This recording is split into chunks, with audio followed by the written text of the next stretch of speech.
Greetings and welcome to the Department of Tangents podcast, a conversation with Blood on Black Wax authors Lupton and Jeff Szpirglas with new music from Miss June. I'm your host, Nick Zano.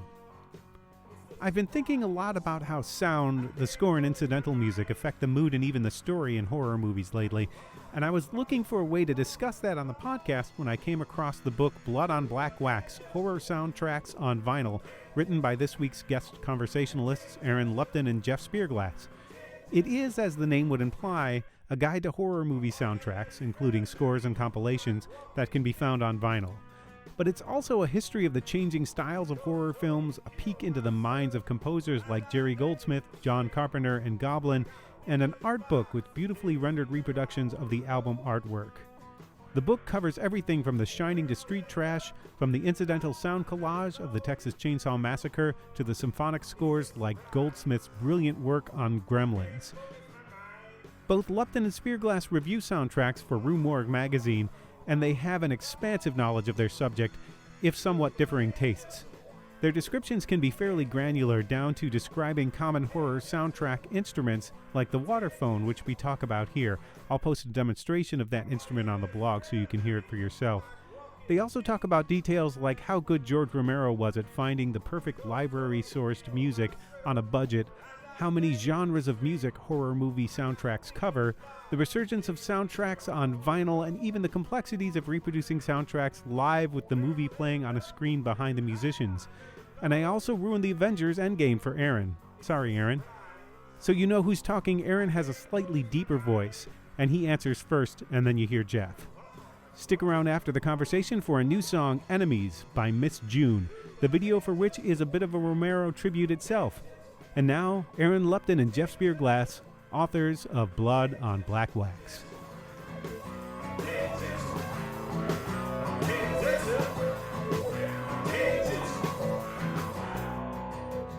What is scary music? Well, first crack at that, Aaron? Yeah, go for it. Okay, it's an interesting question, and a lot of different, people will give you different answers, including different composers, I think, on terms of what is music, right? Because, if you take something like a film like, say, Black Christmas, which for a lot of people would say, well, there's not a ton of music in there, but there's a lot of scary sounds in it, like scary sounds that come through the phone calls, or just sort of incidental kind of sounds in it that are designed to unnerve the viewer, make them feel uncomfortable, make them feel kind of edgy. But then other composers will say, well, if it's sound and it's used for a particular purpose, that's music. Mm-hmm. So with scary sounds, you have these kind of like sound effect records that have come out in the past. There was like a whole series of them, and they were just designed to kind of create haunted house type music. If you were having you're giving out candy on Halloween, mm-hmm. Trick or treating, that kind of made good background sounds. But if you're talking about actual soundtracks, there's only a portion, I guess, of a soundtrack that's sort of scary, and then a portion of it that's telling a story. Because in a horror film, obviously a horror film isn't 100% scary things happening all the time, or that would be kind of mundane, I guess. Right, you need the contrast.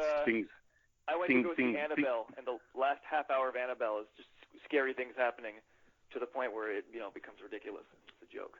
Yeah, there is. I remember seeing a Japanese film like that once, and actually I don't know if it was Japanese, but it was definitely an Asian horror film. It might have been like Indonesian or something like that. And there were so many jump scares that it was driving me insane, because it was just loud stinger after loud stinger after loud stinger. And guess what? It wasn't scary, because it just kept happening over and over again. Right, you need the contrast somewhere in there for there to be that scare, and that's why a jump scare is a jump scare to begin with. Yeah, I also think that what is scary is it really depends on the context of what you're seeing. So, the famous, 1, 2, Freddy's coming for you, that chant that gets used. Mm-hmm. That's not inherently scary. It's just the way it's used in the movie, it is kind of creepy with those images and with the rhythm and the editing of those sequences. I'm also thinking of something like, we in the book talk about The Wicker Man. And The Wicker Man doesn't have scary music per se. It's like a lot of folk songs. It's the way in which those folk songs are used that, almost like are used to kind of stop Edward Woodward's character at every turn, and it frustrates him, and it builds until, finally he's the sacrificial lamb. Those are, I wouldn't consider either of those independently scary music, but the way they're, the way they're used in the film, it comes across that way.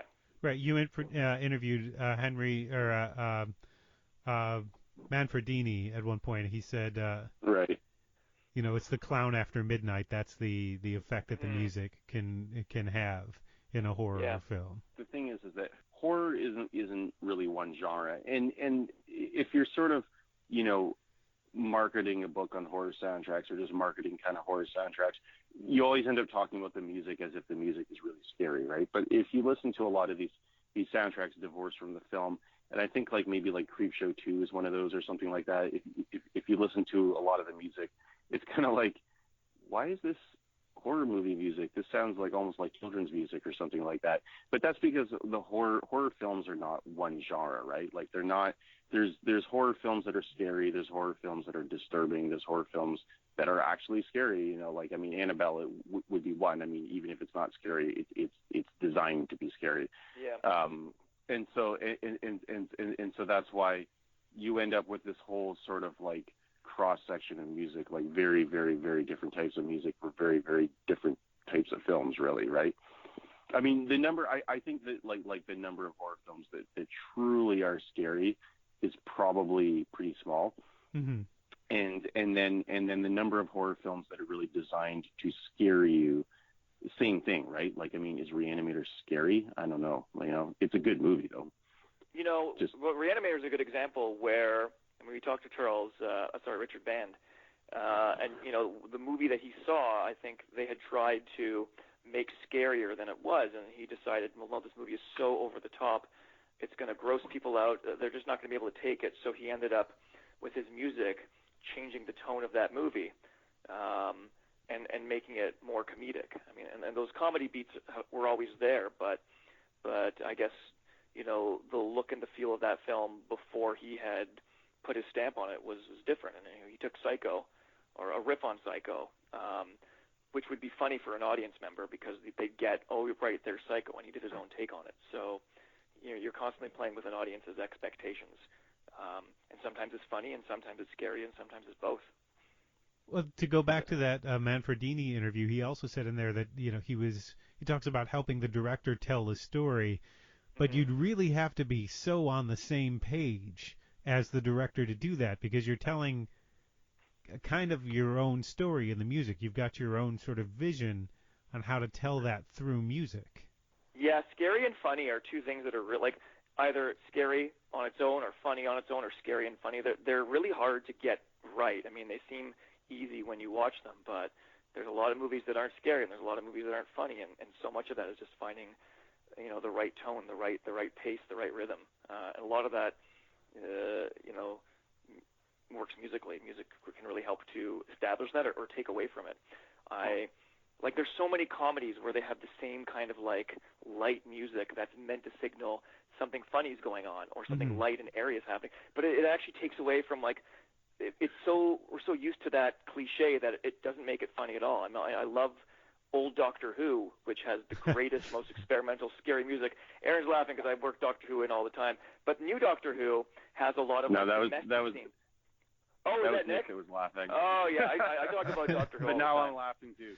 No, because I love Doctor Who, and that theme song scared the crap out of me when I was a kid, independently of anything that went on the show. Although the opening credits were always kind of scary with that weird sort of going down a tube kind of feel. Very organic too, right? But the new Doctor Who, there's a lot of, like I was saying, domestic sequences where you have people who are living in the TARDIS, and yet they underscore comedy, and it's never funny. It never works. But it actually does. When they're trying to go for scary, they do a pretty good job. Mm-hmm. I realize I've taken us on a tangent, and that's kind of how I work. Yeah, I think though, I think going back to Nick's question in music, helping to tell a story. That's absolutely true. And I mean, speaking of comedy, like you can have a line of dialogue, and I'll bring up Dark Star just because I was like literally just writing about it for something else. Yep. And Dark Star, of course, isn't really horror, but it's John Carpenter, so it fits. But there's because that was a very sort of like amateur and kind of first time effort for a lot of people, or early effort for a lot of people, including John Carpenter. Music ends up telling part of the story and helping to tell the audience when something's supposed to be funny and when something's supposed to be scary. So like the actor will deliver a line of dialogue, well, the old captain would have done this, and then the other character says, yeah, but that captain's dead. And then there's this sort of weird music that plays, and that music instantly tells the audience, oh, that was supposed to be funny. Because without that line of dialogue, the audience might think, oh, well, maybe that was supposed to be really dramatic. He just said that captain was dead or something. But that line, that use of that line of music that pops up there is done to sort of signify that, oh, you're supposed to laugh now. You know what I mean? And obviously, I mean, there's so many other films where, and it's kind of pedestrian at this point, but so many films, the music is there to signify it's time to get scared. You're hearing the violins or you're hearing the cellos, and it's time to get scared. Something scary is about to happen. Which can be really irritating as well as a viewer if you get all of your cues from the music and nothing from the film. It has to be a really symbiotic relationship for that to work. And a lot of the those cues, like especially for a horror fan who's probably seen every movie, like you know as soon as something's being set up, like when somebody leans and opens a refrigerator and it kind of the camera zooms in, so you have somebody in the foreground and an open refrigerator door, and they close it, and sometimes there's a monster there, or sometimes there's no monster there. But if there's no monster there, that like they're setting up that something is around in the off-screen space.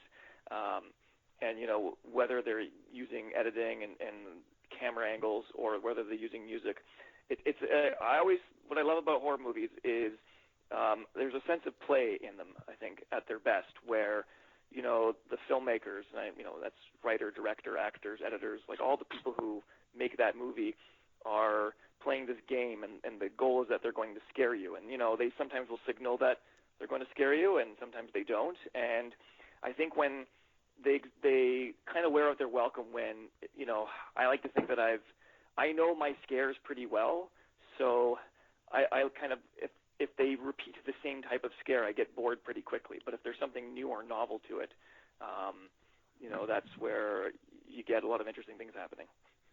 I would like to see the film where the film is supposed to be a comedy, but the composer was instructed to make it a horror film. Like just blatantly disregard the content and see what happens when you change the music that way. Yeah. Or the other way around. Yeah. The funny thing is that thought is completely crossed my mind as well.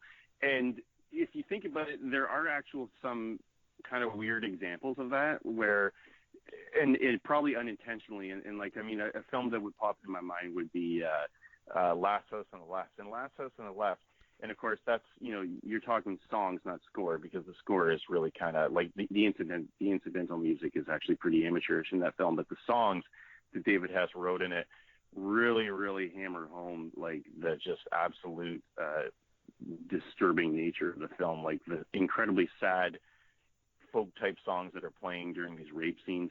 But then all of a sudden it cuts over to like these bumbling police officers, and it's playing this kind of like upbeat comedic music, and it's really off-putting actually. I don't know if it was really intentionally done so, but that's almost what makes the film even more disturbing. Mm-hmm. And then there are times when the composer nails it. I hadn't really thought of that's what this book does really well. There's a lot that you had sort of in the back of your head when you see a movie. You know that the music was effective, but you don't really necessarily consciously review the music or think about the music. And the best example of that, I think, in this book that you pointed out was Gremlins for me. Oh, that's a good one, yeah. that Gremlins rag song. Everybody, I sang that to a friend of mine, and he joined in. Like halfway through, everybody knows that rag. It's in my head forever. That from Gremlins. Right. That's sort of there's a famous line about that as well, isn't there? That the best score is the one that the audience doesn't notice, or something like that. Yeah. Yeah, that makes a lot of sense. And that seems a lot of what this book is about. And I went back and listened to the Gremlins soundtrack, and it's just so nails everything that I love. Everything that I love about that movie is in the soundtrack. There's a comedic element to it and a horrific element to it, that sort of mocking nature of that theme. You can hear that. You can get the essence of what that film is about by listening to the soundtrack. That's not necessarily true for every movie, and especially every horror movie. It's a really wild soundtrack. It's over the top. I mean, the music for like that old lady, Mrs. Deagle, is just so hyperbolic that the music really signals that, you know, this is not going to be a subtle picture at all. Right. That it's, you know, I actually like the sequel score, the new batch, where he's actually, you know, using more of an orchestra than the electronics that he uses, although the electronics work really well in that movie. They probably had a higher budget for part 2, given all the there's a lot more. The Gremlins do a lot more in that second movie too. Well, and also I was going to say all the guest appearances. Like, isn't Hulk Hogan in that movie? Yeah. And like, there's just sort of endless 80s things. But I mean, in terms of like, you know, I think like what the book is about. I don't know if the book's really about anything, but I think that one thing that you could really get out of it is that just the sheer magnitude of the types of music also that's used in films. Like, we really tried to catch a whole you know, cross section of films. In terms of like the chapters that we came up with, the chapters don't always really correspond to a type of music, but they correspond to a cross section of film or a subgenre of film. And within those subgenres of films, you have the electronic scores that we've talked about. You have the huge orchestra. You have really well thought out scores, and then you have scores that are just kind of there in the background. But if you're a horror fan, I think that, you know, you're going to find that there's kind of something for every type of horror fan in this, and horror fans are very passionate, and they tend to like a lot of different types of films, and so they're going to end up, no matter what type of horror film you like, and no matter what horror film you like, you always end up kind of liking the score. Like, there's not too many people that say, oh, I really love that movie, I just hated the score, you know what I mean? Mm-hmm. Well, I suppose you could say that, but if you really did love the movie, you also really love the score. That's the thing. But you could say the opposite, and I think there are times in this book when you do say that there are soundtracks that you love that maybe you didn't like the movie so much. There are a number that rise above the films that they come from. Yeah, I mean, the classic example, I think, is always going to be Exorcist 2, because I think Exorcist 2, it's almost sort of like a hipster-proof film in the sense that, like, there's a lot of really bad movies, but, like, in hindsight, we all say that we love them. But Exorcist 2 is just so hard to like. It's just such a bad movie.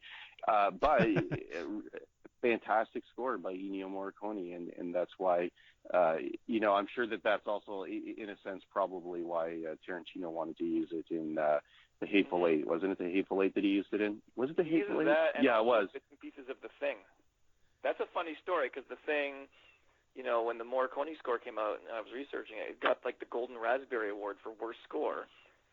But, like, most of it got cut, and then it got reused into The Hateful Eight, and then The Hateful Eight won Best Score Oscars. So it's an interesting flip from worst to best. The Thing is an interesting one, right? Because, you know, Carpenter, like a lot of people always said, well, that's Morricone, but man, that sounds a lot like Carpenter in parts. And Carpenter always insisted, no, it was Morricone that did it. I got a chance to work with a genius. But in recent interviews, he has come out and said, no, actually, I got him to redo the title sequence and everything like that. Or he redid the title sequence himself. So it is kind of John Carpenter. That throbbing bump, that definitely has a John Carpenter vibe to it. Yeah, for sure. Which is funny because, you know, you have John Carpenter, who is very sort of like self-deprecating in a sense when he talks about his skills as a musician and his skills as a composer. and then he got the chance to work with one of the all-time geniuses, one of the all-time greats, and then he ends up redoing part of what he did. But I guess that's what happens when, you know, you have a director that's always kind of been very hands-on with every aspect of the film. He has his own vision, and he needs to make it the way he wants it to be. It was a hell of a lot of fun to see him play a lot of that stuff live a couple years ago when he went on tour. I finally got to catch up with him in Boston, and you get to see that he's got the screen behind him. I don't know if he's planning on touring again, or if that was sort of the last splash of it. But it is interesting to hear that music, not completely divorced from the movies, because he shows clips behind him. Yeah. But in that setting, it's interesting. Within a 2-month period, I think Aaron and I both went to go see Carpenter and then Goblin play similar kinds of shows in Toronto, with a very similar effect, like a montage of images from the movie, you know, underscored by live suites from the films. It's a lot of fun to go and see, especially with a big audience that's just rabidly passionate about it. Yeah, and I'll say that, like, in terms of like the sort of genesis of this project, in terms of it, you know, being sort of based around vinyl, that sort of came out of the fact that we sort of felt the time was right, because there's sort of more interest in horror scores from fans from horror fans right now than ever before, and I think a big part of that comes from the sort of this whole kind of market for reissuing these scores on vinyl. It ended up these horror scores have ended up getting a new audience that they didn't quite have before, and we always sort of felt that the time is right now, that we've got to do this now. We've got to sort of capitalize on this.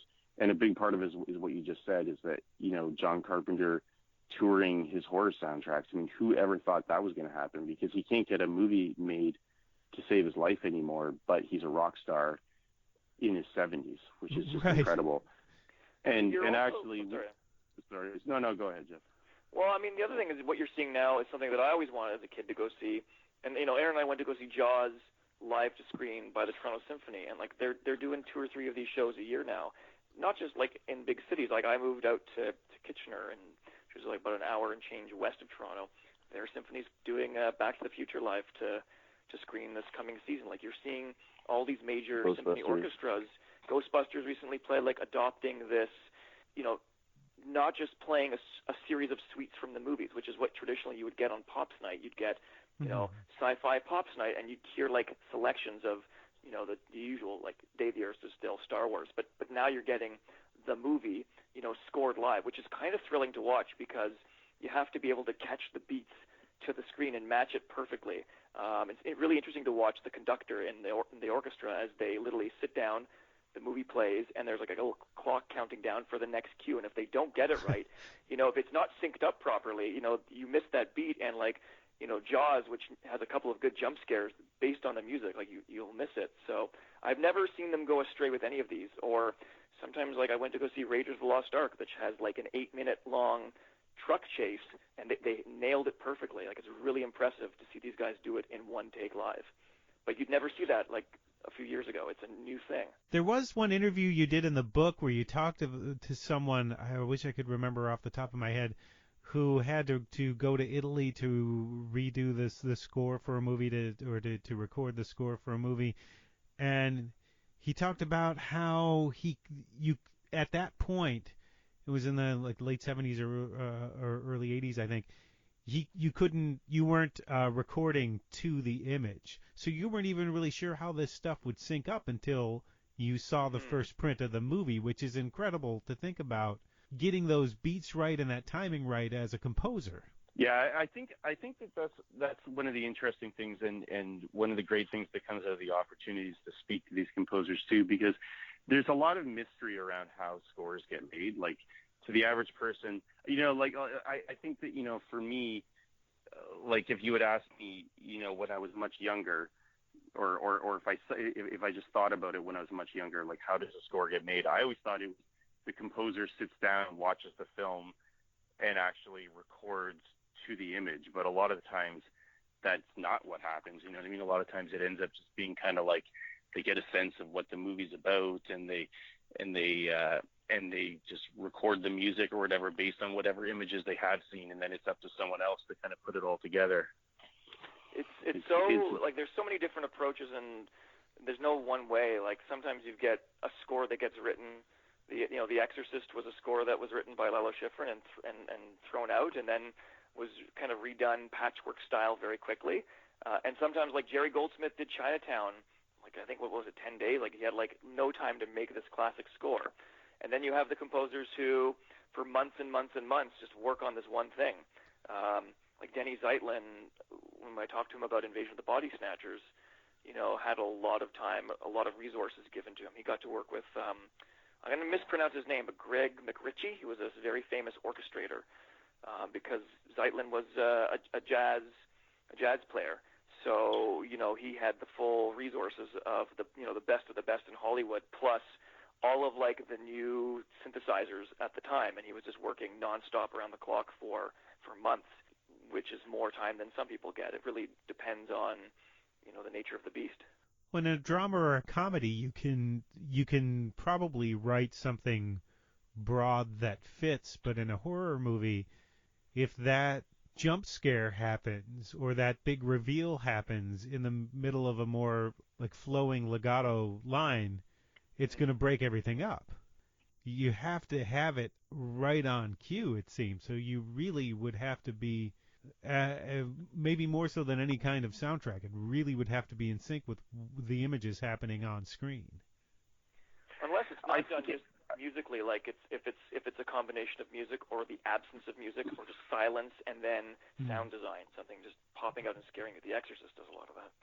Mm-hmm. But I think I think a lot of it again gets back to what we were talking about, that the horror genre isn't, it's not one genre, that there's so many different subgenres and not just subgenres, but just different types of films. Like, I mean, we've been talking, I think, a lot about like slightly bigger budget films, but then you have, a lot of these very kind of, much lower budget films that, maybe not that much thought was put into them. They were exploitation films. And so who's going to sit down and actually write a score that actually, tells the whole story and syncs up with the exact images? Sometimes it's just sort of like, okay, we need music that has this type of feel. Let's put it in there.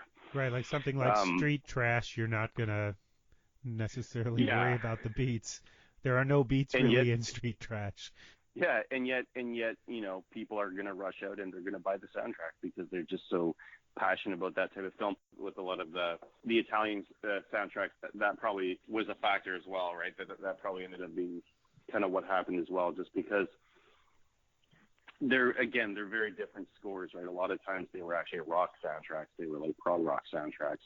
So that's not the type of thing that's going to necessarily sync up with the images. It's more just a suite of music that kind of, the director, Dario Argento, thought, hey, that sounds cool there. Let's put that there. Kind of, it's very high intense music, and maybe it counterpoints a certain section of the film, right? But they think it sort of augments everything that's happening.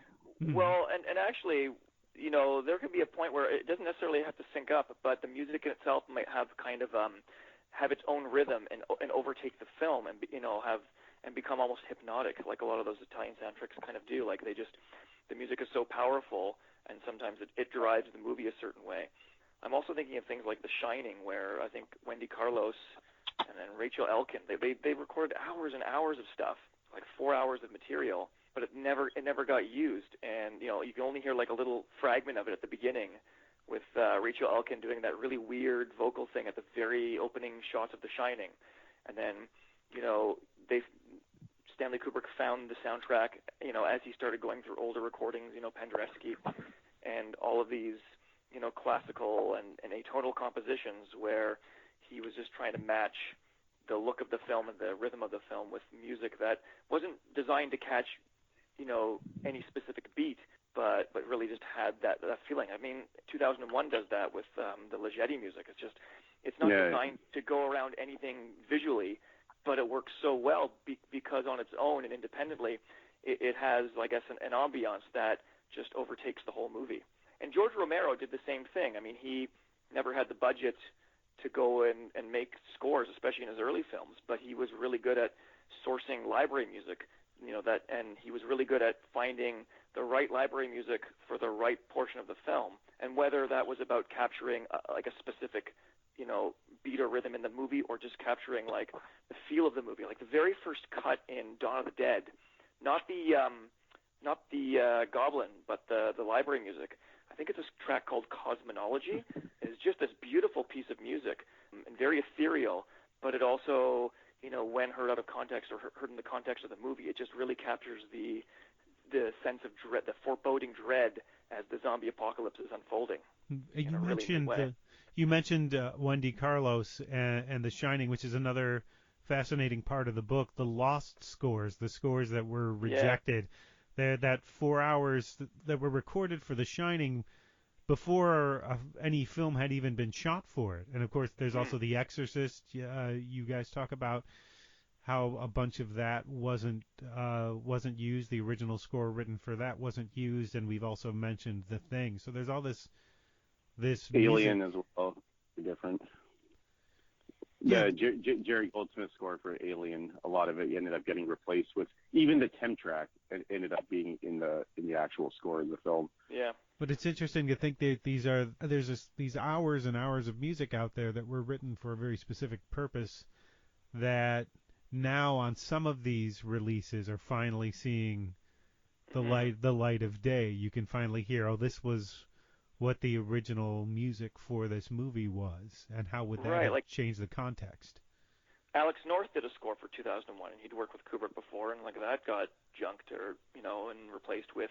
You can't think of 2001 without, the music that's there, but there was an original score that, got re-recorded, back, I think, in the 90s. It's interesting, and I think it speaks to how much, how many different perspectives there are in the making of the movie and the marketing of the movie, and somebody having one take on what it's supposed to feel like, and then perhaps a group of others who disagree with that, and testing a movie with an audience and trying to find the right balance. I know that Spielberg talks about needing to go back and reshoot part of Jaws. I think it's the bit where they go scuba diving and look in Ben Gardner's boat. He needed one more scare. And there's that one is a jump scare where he goes under the water, he's waiting for I think Hooper to get attacked by the shark, right? Because he's under the water, it's really dark, the music's really mysterious, and there's a lot of silence, and you hear the the underwater sounds. And he digs out that one shark tooth, and then of course it's that last bit where he kind of looks. Yeah, he looks just into that dark void of a hole in the hull of the boat, and then boom, the severed head pops out, and it's got a great jump scare. It's the best one in the movie. But that was at 11th hour. We need another scare in that movie. It really taking the time to edit the movie and giving it the breathing space sometimes is really important. But I think that getting to your point about now all of a sudden people can hear these unreleased scores and everything like that, and also just the whole thing with the level of interest that's going into these scores now. You're even seeing things now where Fabio Frizzi, he did a live score for the Beyond, but the whole thing with that was that there's not enough music in the Beyond to actually do a full sort of live score with a band. So he actually went back and dug up his original score, all the stuff that got cut. So you're essentially hearing a composer's cut for the score. We've all, watched director's cuts of films and stuff like that. We're now getting composer's cuts of a score in and of itself. So it's we're going down the rabbit hole that much deeper kind of thing into the sort of thing where we're getting to hear, oh wow, you know what I mean, the full score that we never got to hear before. And I just don't think there was that level of interest before, but now there is, which is cool. But you don't realize sometimes the music's not going for the whole film. So some of these short soundtracks are a lot shorter than you might think. Oh, for sure. But I think that a lot of the times when these scores come out on CD especially, where you can get a longer running time, and this isn't just for horror, this is for every genre. They'll usually include a lot of unused music and everything like that, so you get to hear the full experience. But even that I find interesting, just because it sort of goes against the sort of notion that people have that, well, if you listen to the score divorced from the film, you get to sort of re-experience the film, but now you're actually hearing music that's not even in the film. Right. So So people are definitely there's definitely a whole new level of interest in this. Well, and Jeff, you mentioned in your intro that you used to use soundtracks as a way to re-experience the film between its initial theatrical release and video.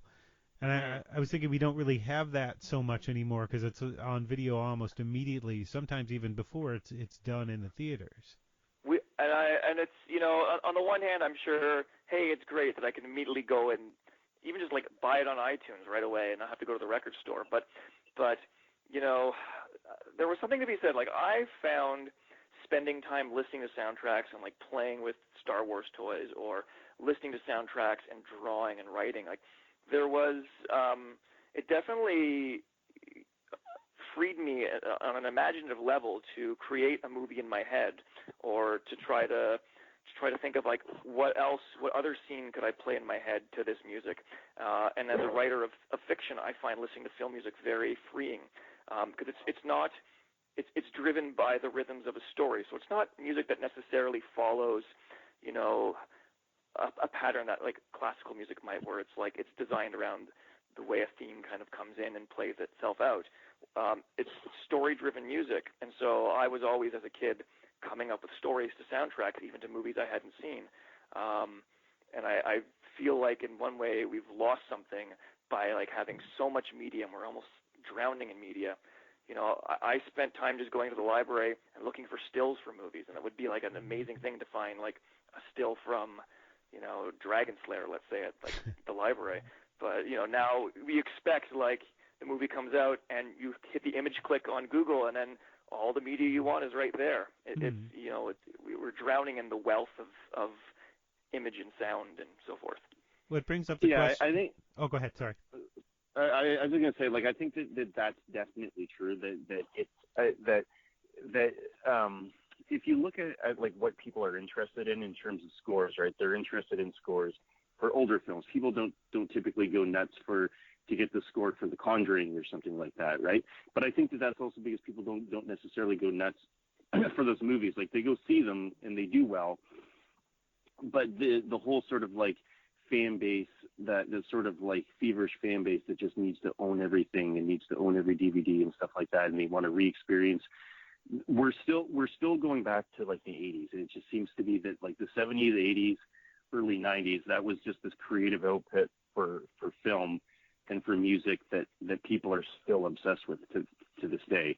We really kind of hit the creative button extremely hard during that time, and it just seems to be that even people that didn't grow up with those films are still going back, and they still seem to love them, which is what, like, right now it's kind of like you go see the movie and then it's done, and then there's 25 other movies that you can watch. Right. It brings up a question of the functionality in individual listeners' lives for these soundtracks. You guys review soundtracks for Rue Morgue, horror movie soundtracks for Rue Morgue, so you have a bit more of a vested interest in them. But when are you putting these things on in your personal life when you're not reviewing them? What are you doing? How do they function for you as art outside of the movies? So, like, and you know, because I now have like a family and I have 2 little kids, you know, I can't just go home and put on Halloween. It'll scare the crap out of them, and they'll tell me, "Daddy, it's too scary." I'm like, "Oh, okay, I guess we're not listening to that." But you know, I've rediscovered with my young son Clash of the Titans. Like, what a great! I mean, he loves the Medusa music, but it's funny, like what he deems as acceptable and what he deems as scary, sometimes, you know, doesn't have a steadfast rule to it. But you know, when I was younger, I would spend hours listening to soundtracks, especially, you know, the CD days. And now, you know, I have to go to work and I listen in my car. And sometimes, you know, if I'm reviewing something for the movie, I'll listen to it, you know, at work or at home with headphones on. But it's definitely, as I have aged, the amount of time I can devote to it has diminished. Although, you know, sometimes, you know, it's a running playlist or a writing playlist, but it's changed. It would definitely give you a different perspective on your commute listening to Oh, well, that's the story I've told is that, I mean, I had to interview Joseph Bishara about Insidious and The Conjuring, and I needed to do a deep dive into the music. And I was teaching grade 2 at the time, which was always like I was driving to work listening to horror music and then teaching a bunch of 7-year-old kids. It's a very, very different vibe stepping out of my car and into my place of business. And I remember like specifically listening to that soundtrack on a very snowy, 30-kilometer drive to work and stepping out and just feeling like that score really stuck with me through that very nerve-wracking drive, which was already like, snow, how many inches of snow there were, and like that music just really setting me on edge. And then getting to work, taking a deep breath, and then, having to be ready for 27-year-old kids. Well, that particular... Yeah, oh, go ahead. Sorry.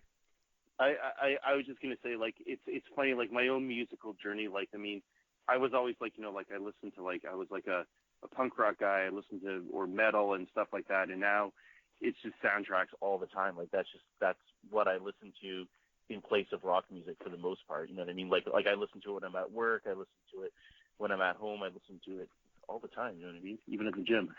Oh, you can split the difference and listen to the Phantom of the Paradise soundtrack. There you go. It might be the best movie ever made. Yeah, there you go. I can talk about that forever. Well, I have to thank you for that because before this book, I had that confused. I would see it and think it was the Kiss movie. Very different. Yes. Phantom of the Paradise, is that what that one was? Kiss meets Phantom of the Paradise? Yeah, it was the Phantom of the Park. Yeah, that's what Phantom of the Park. Sorry. Yeah, but like visually there are a lot of parallels. Like Kiss look a lot like the rock stars, the Juicy Fruits, or I forget what their name is by the end of the movie, but like visually they look very similar. And a lot of critics have noted like 1975 is kind of when Kiss came out, and that sequence. Oh, they're called the Undeads by that point in the movie. Like they look kind of the same. It's this weird sort of throwback to Dr. Caligari with the black and white face right. paint. So. And even I even remember reading like Dee Snider's autobiography. And he was saying that they were influenced by Rocky Horror Picture Show because that was big at the time, sort of thing. Yeah. Like that kind of fed into that whole look of rock bands in the 70s. But the Phantom of the Paradise also great for Paul Williams playing basically this Dorian Gray, devil-like character. He writes these beautiful songs for that movie and plays like the most terrible person, and he does both really, really well. I love that, he's not a tall guy, but he wields a lot of power in that movie. He's got a real presence as Swan.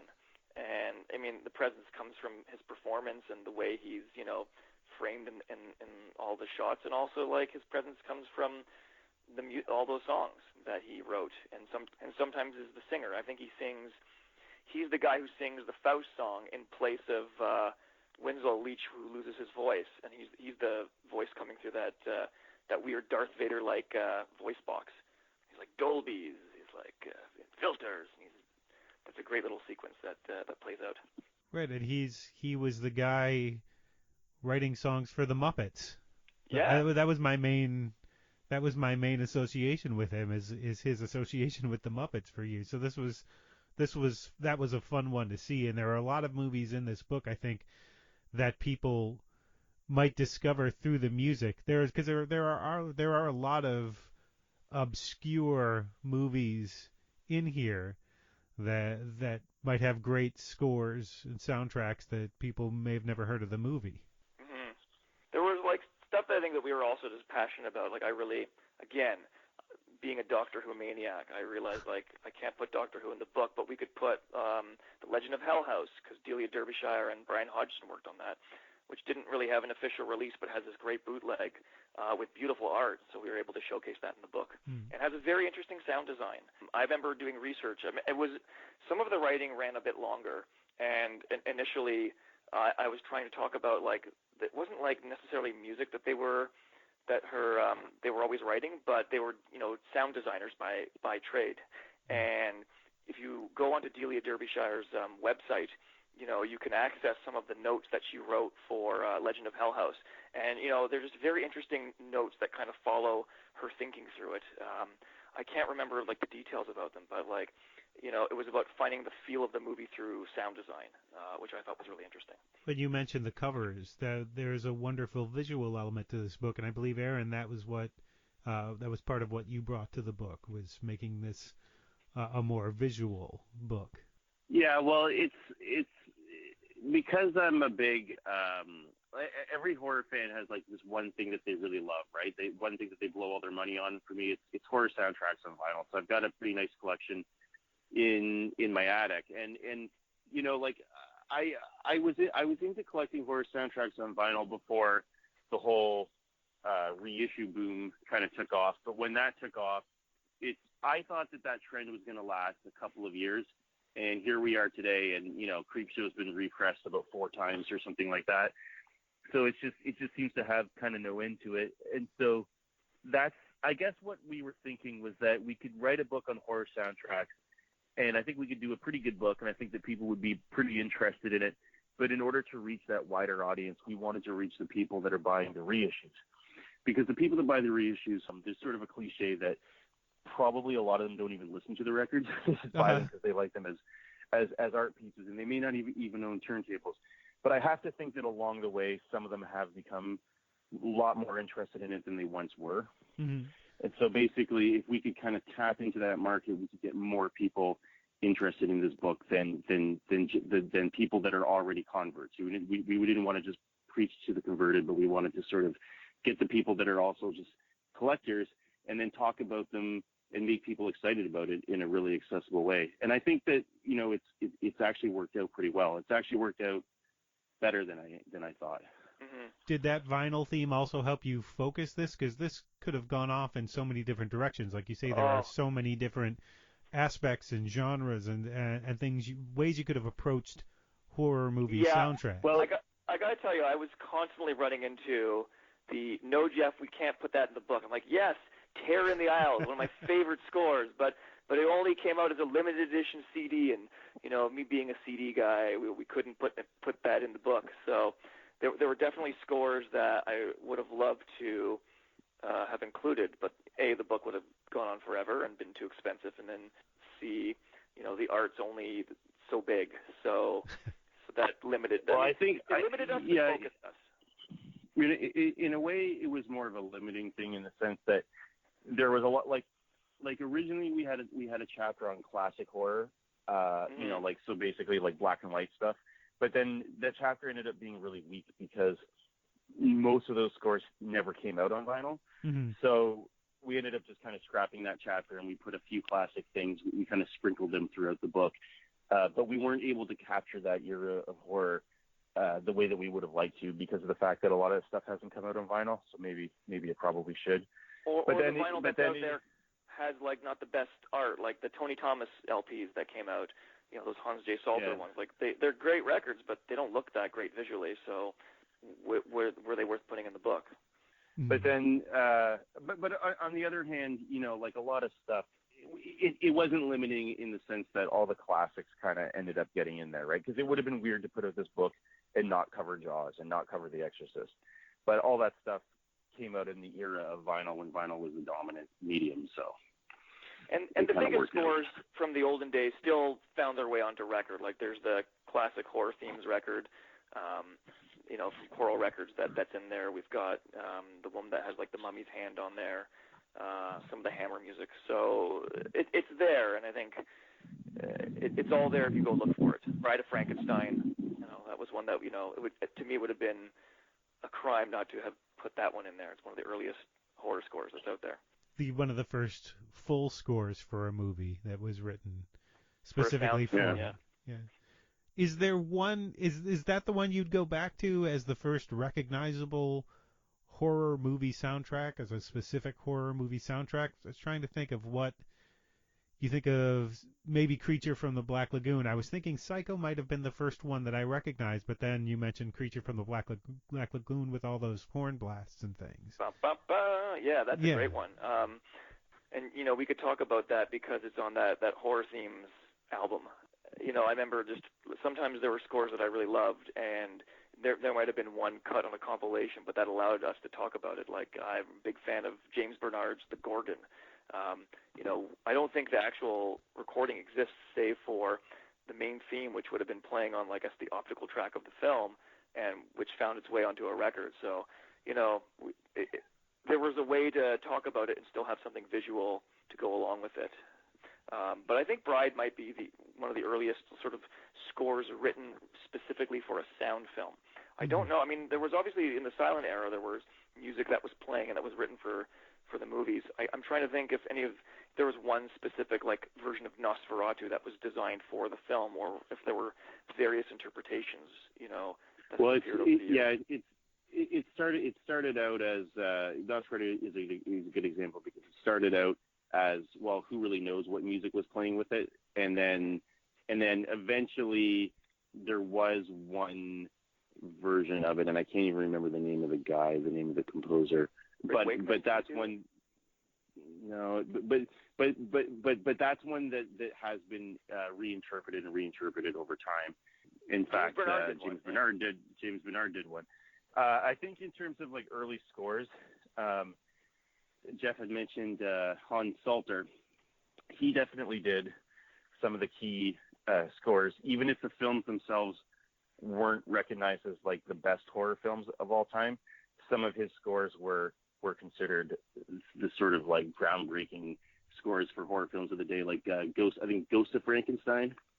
That's one that's considered to be one of the all-time greats kind of thing.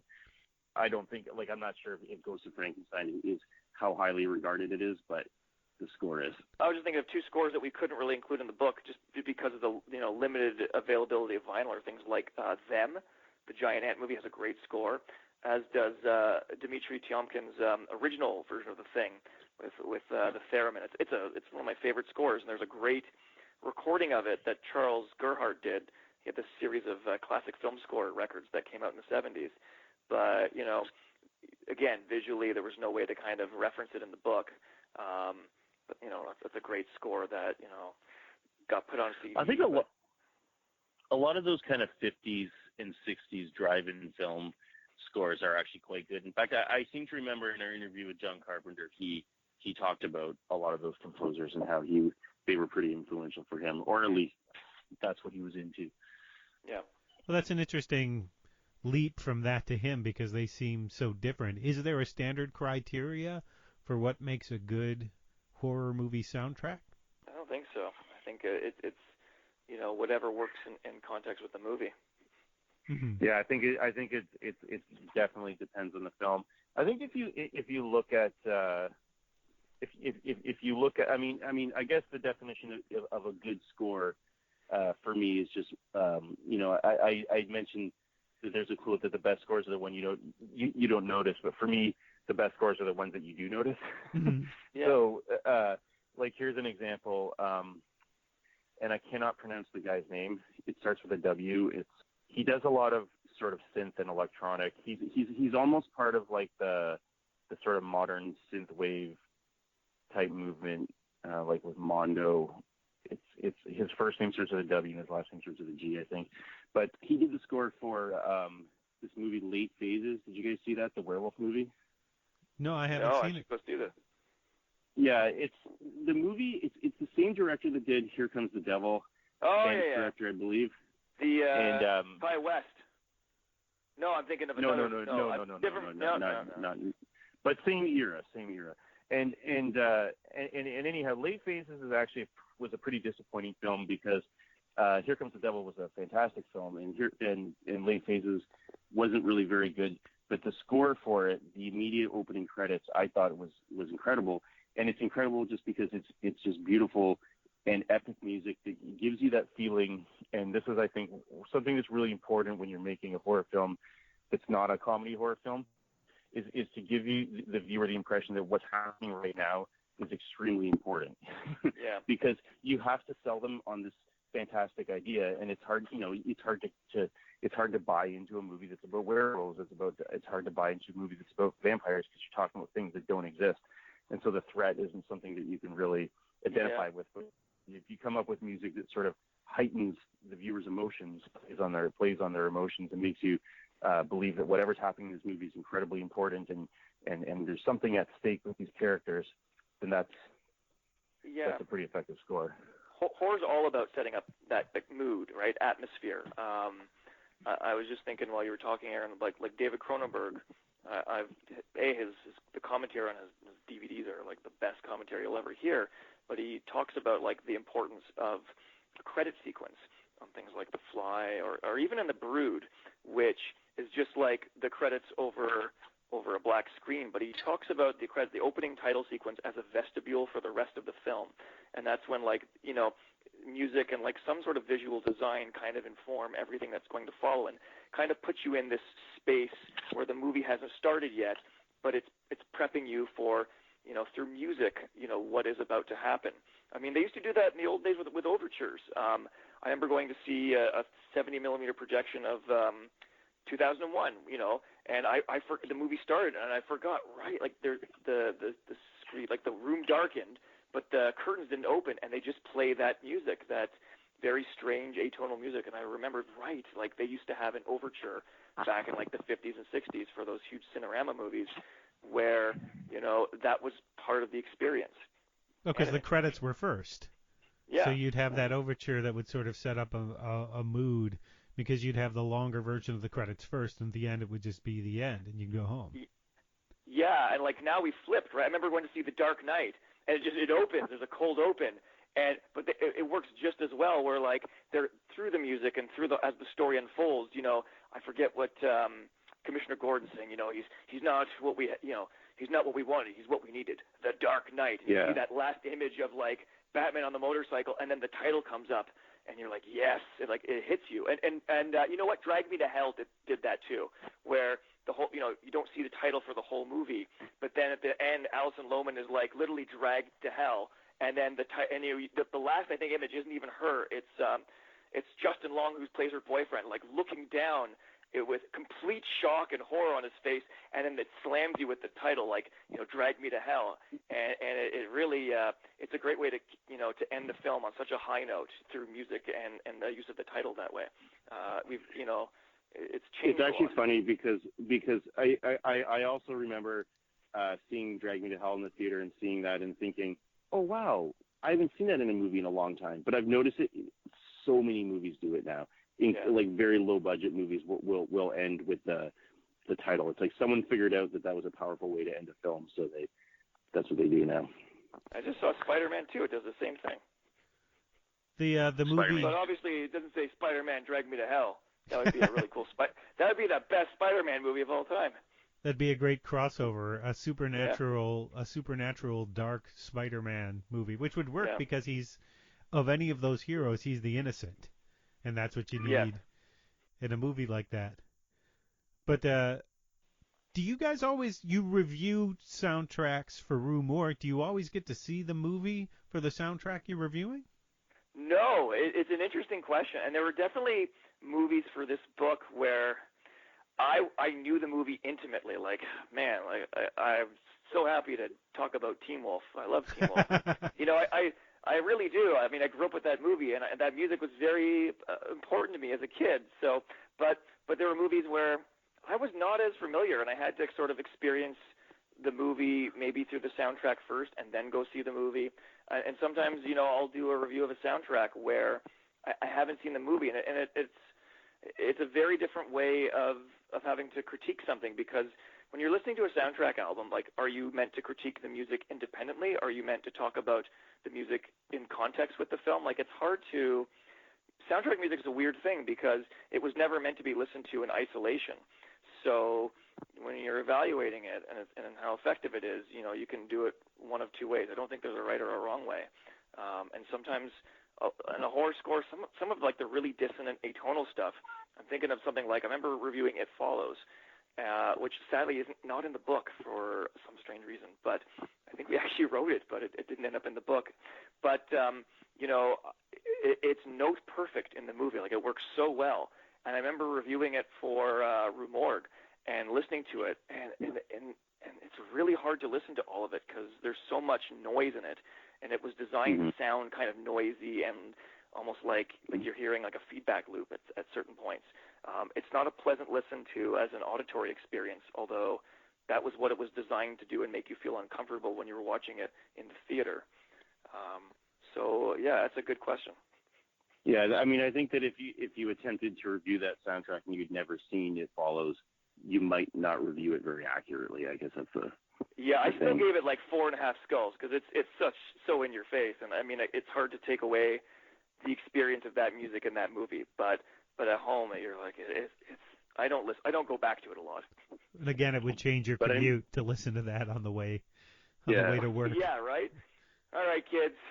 You know, there's a scene in the school in that movie, right? Yeah. Where that thing's following her. You know, look through the window of my classroom. Hopefully, nothing's following me. But at the same time, if you're reviewing like a soundtrack to like the latest supernatural film and you've never seen the film, you can kind of listen to it and then sort of evaluate. Okay, well, I get it. This is a ghost story. How effective is this? Is this drawing me in? Is this powerful? Does it ever spoil the film for you? Do you ever listen to the soundtrack first and you kind of know maybe what's going on? Well, by the time you get to the theater. Oh, well, that happened. You know what? When the soundtrack would come out, like right when the movie came out, I remember not so much now, but when I was younger, and I would, be looking at in the record store, and you'd never look at you'd look at the front and you turn it over and you start to look at the back. And you're like, oh no, like the track titles are revealing what actually is happening in the movie. Although Danny Elfman talks about, how many final confrontations has he written? Like if you look on any of his track titles, I think there's got to be 10 like the final confrontation. Like Batman's got one. I think like every movie in the 90s had the final confrontation. So you can kind of piece the movie.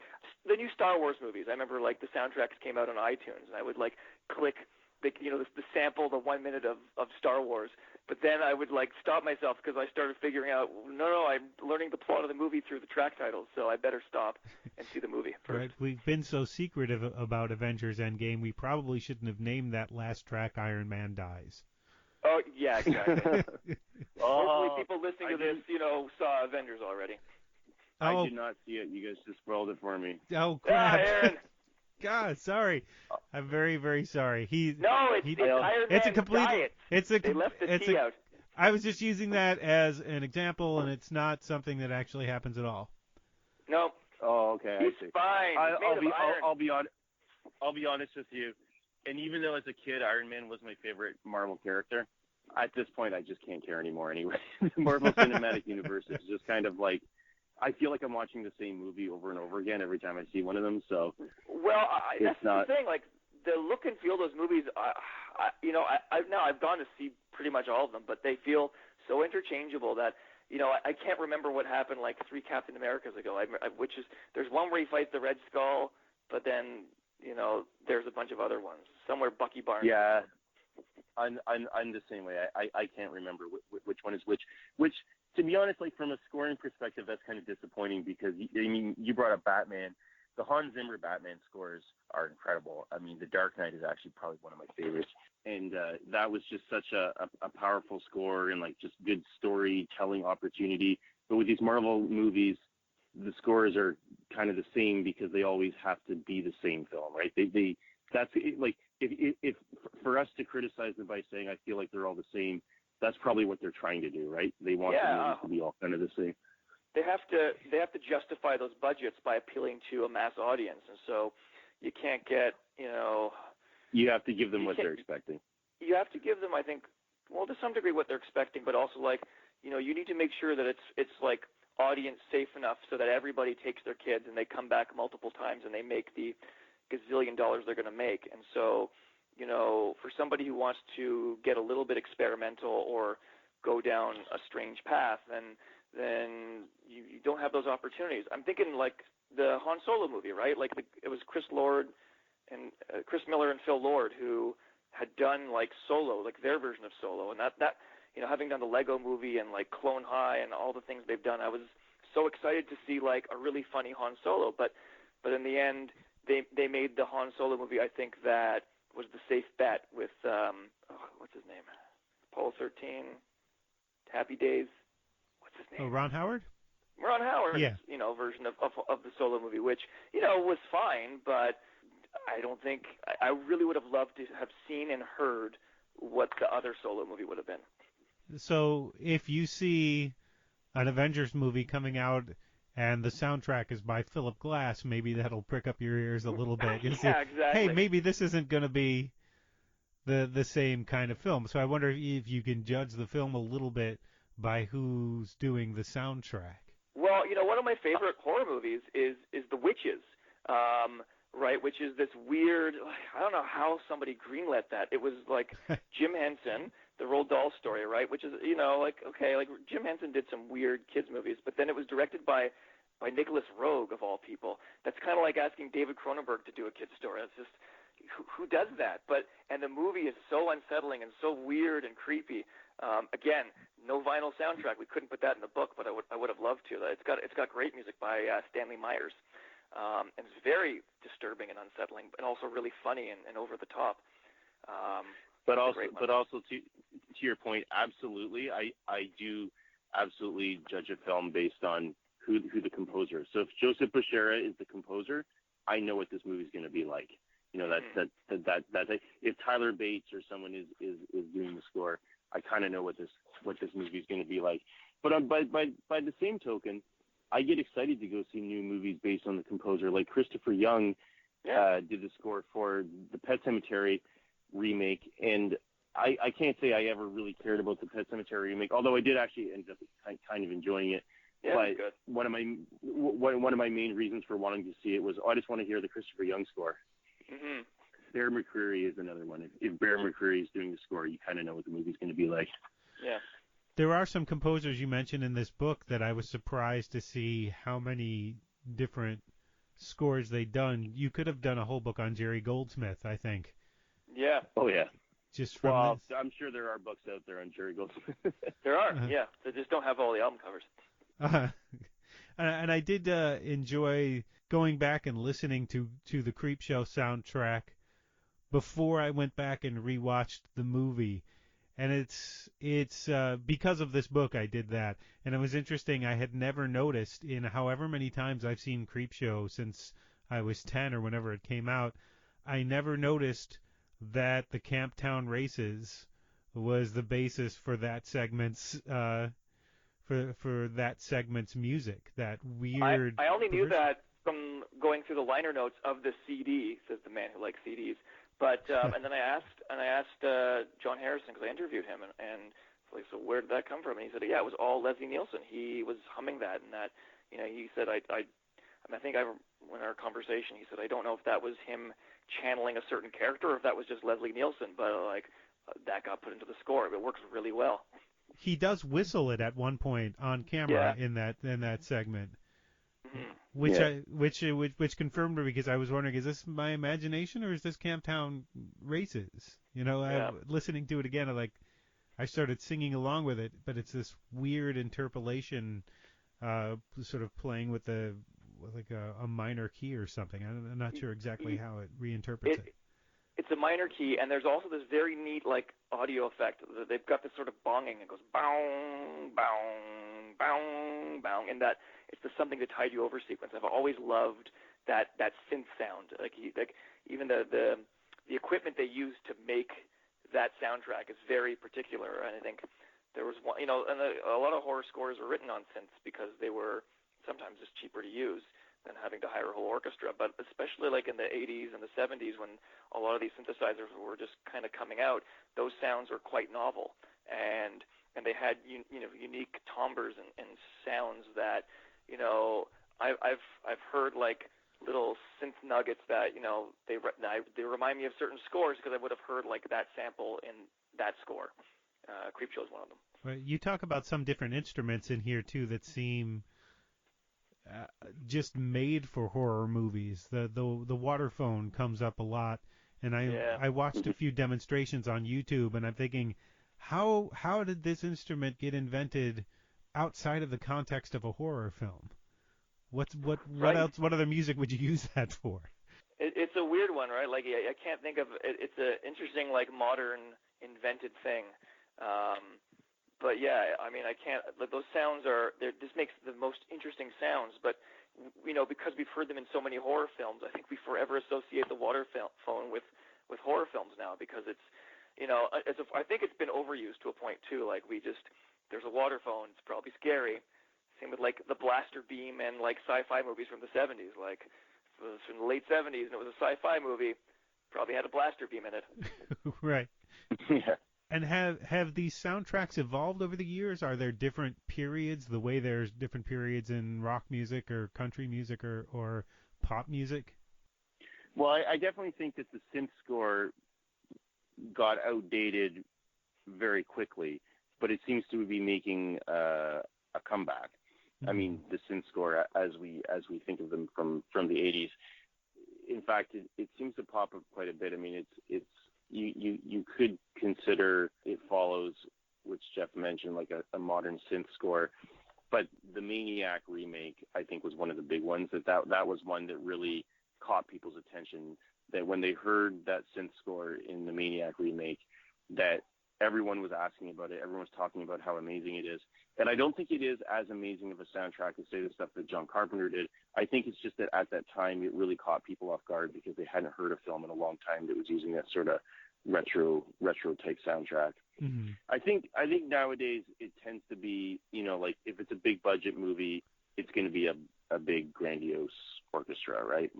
That's what you're going to hear. What are your most recent favorite scores? I love Under the Skin. I mean, it's a couple years old now, but I mean that it's just a unique sounding piece of music and really complements, the strangeness and the beauty of that movie. It's scary and kind of sexy, and just has a unique sound. And I was just reviewing for the magazine The Dead Don't Die. It's by Squirrel, which is Jim Jarmusch and I think one other guy playing guitars. That's got this very, kind of laid back, spacey, dark vibe. It's a good one. And although and there's that Sturgill Simpson song that right. works so well in the movie. Yeah, it gets referenced a gazillion times in the movie. Fucking Sturgill Simpson. But those are two that immediately jump to mind, and It Follows being another one. Yeah. Mm-hmm. Yeah, I think that right now we're really in a peak creative time for scores, and there's a lot of cool stuff that's coming out. I'll mention the Late Faces again because I think that's a score that will go unnoticed because the film wasn't that great. And then It Follows again, Maniacs. Yeah, the Maniac score by Rob. It's a French musician called Rob. He also did a great one for the film Revenge. I don't know if you saw that. It's a rape revenge French film. And it borders into sort of like almost like club music, and hearing that kind of music in a score, I think is really inventive, and I think that's something that you're going to see a lot more of, just because I think that there's a certain aesthetic that's coming up in a lot of modern films to make them very sort of slick and digital looking. Mm-hmm. And then there's even if you look at like orchestral stuff, there's some good stuff happening even on a smaller budget. Jeff Grace does a lot of good modern scores, like his score for Stakeland, that was sort of harkens back to like an older style of horror score that's just really effective at storytelling. Mm-hmm. The Innkeepers is really good that he did. I love that one. Yeah, The Innkeepers is another good one. And there are so many different directions we could go based on this book, and hopefully I can have you guys back on it at some point. But I want to end with one more question, just a list of things for people who maybe haven't considered horror movie soundtracks. What are a couple of things you think they should go take a look at? The movie or the soundtrack? The soundtrack, or the movie based on the soundtrack. Things to take a look at. A good example of a great horror movie soundtrack. Besides Phantom of the Paradise, which hopefully everybody in the world goes to see at some point in their lives. Right. Yeah, I do love all the Hammer films. I think I think there must have been a point where they were the new thing, right? And time has passed and they look dated. But I look at them now through as these very beautiful, colorful costume dramas that just happen to be in the horror genre, taking on these like horror literary classics. They're full of color. A lot of that color is very bright red blood that is very stagey, but kind of works. And the music, that goes along with them, it was often very dramatic and had a style that you don't hear anymore. If you've never seen things like Quatermass in the Pit or The Gorgon is a beautiful movie, or The Horror of Dracula. Like, you know, I know I'm talking old movies, but those are, if you've never experienced those before, they're worth your patience, and they're worth watching and listening to. I'm sure I'll come up with more as Aaron starts talking.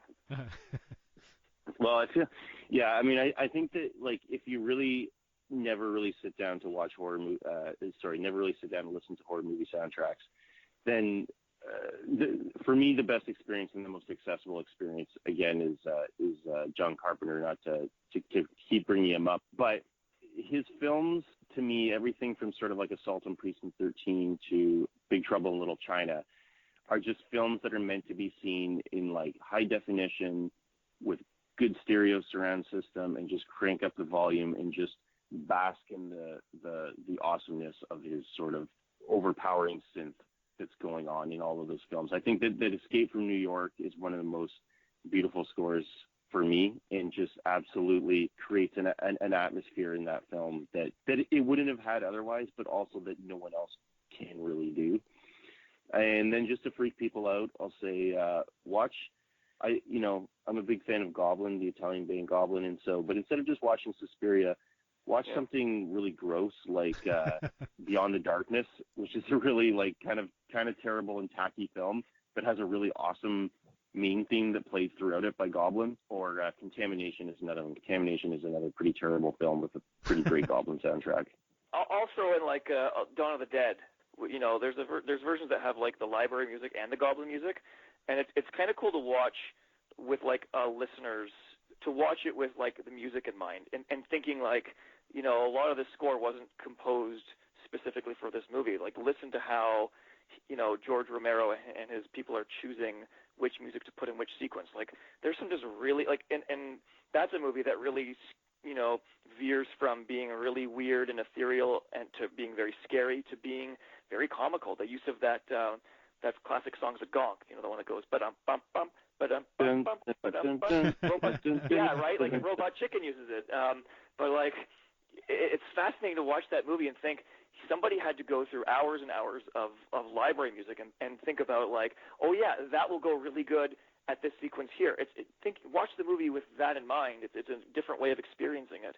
That's one I'll recommend. Yeah, Quentin Tarantino does that. He makes his movies with all these songs in mind, like something like Death Proof, which has a lot of other film scores that make up the score of Death Proof. That's another one to watch. Well, thank you very much. Thank you both for being on the podcast. I appreciate your time, and this is a great book. Thank you for writing the book. Amazing. Thanks for having us. And all right, yeah, glad you enjoyed it. Yeah. An arrow to the head isn't always a trick. Thanks again to Aaron and Jeff for appearing on the podcast. You can find Blood on Black Wax at all the good bookstores and some record stores, and online in all the usual places.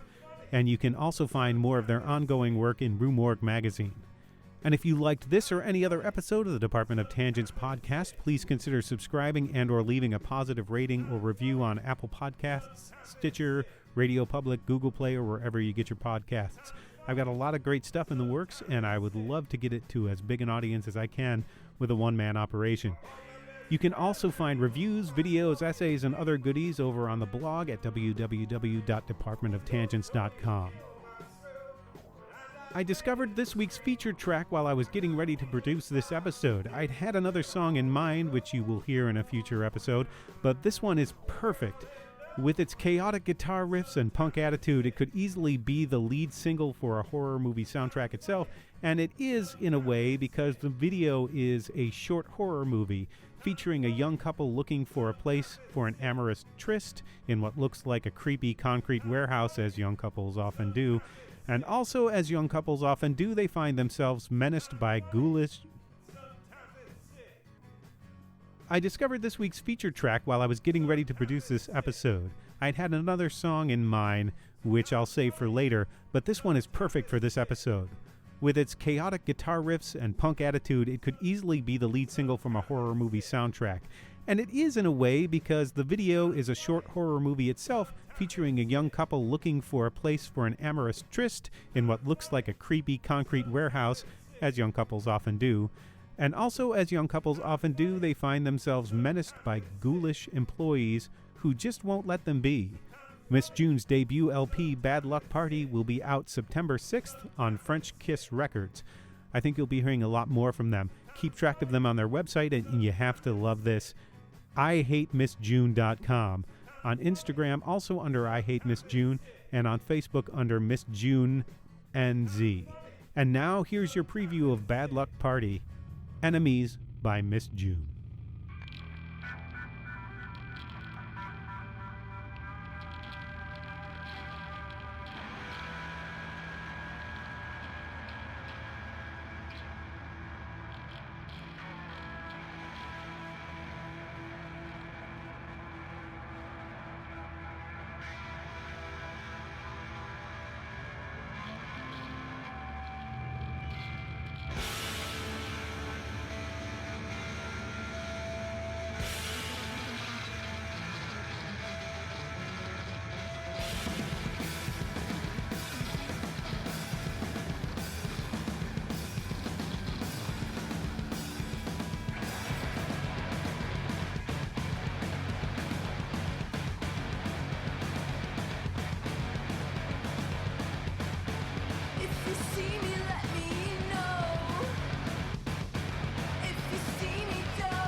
Neil Young.